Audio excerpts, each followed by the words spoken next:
have an effect. One of the areas that I commonly will tell people to use this in is in conversion. If you're trying to convert somebody, there's a positive and a negative aspect to the conversion. The positive aspect is they have to receive the actual grace of conversion. If they don't receive it, they're not going to convert. It's that simple. But that's not enough, because the demons can step in and by playing on our mental faculties, they can actually block people giving consent to the grace or going along with the grace. Even though they might be getting that grace and getting gnawed at, they're going to stop. They're just going to not follow the path of that grace. So I tell people, do binding prayers over the person who you want to convert. That is, especially like if it's your parents or something of that sort. And what I've found is that it's had a huge impact. I know one woman who prayed for her husband for over 20 years. Like almost 30, I think. And prayed for his conversion. He was a really good man. I mean, you couldn't help but like the guy, but he just would not convert.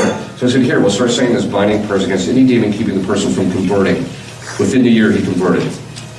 So this is, and you say it once a day or whatever the case is for another area. So you can do that for conversion, people who are not doing the right kinds of things, etc.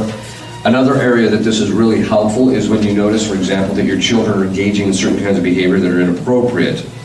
One of the areas that I use this commonly is, I get it about 3 or 4 times a year. Someone will show up on my doorstep and say to me, my daughter is dating a guy who's bad news.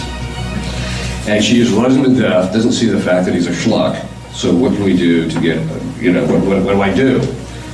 So I said, we can pray for her to get the grace to see the guy's faults. But I said, the other thing is to start saying binding prayers over them for any demon that's keeping them together. Now I came to that conclusion because I once had a case of a woman who was possessed. She was of Jewish extraction, very interesting case. She's of Jewish extraction.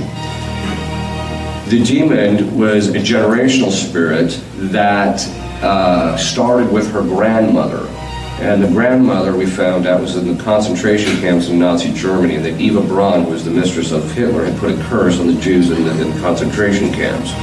And so as a result, they were subject to this curse. So after we found out about that, I went to her father and said, did your family have these particular problems which are associated with the curse? He said, every one of them. So the point being is,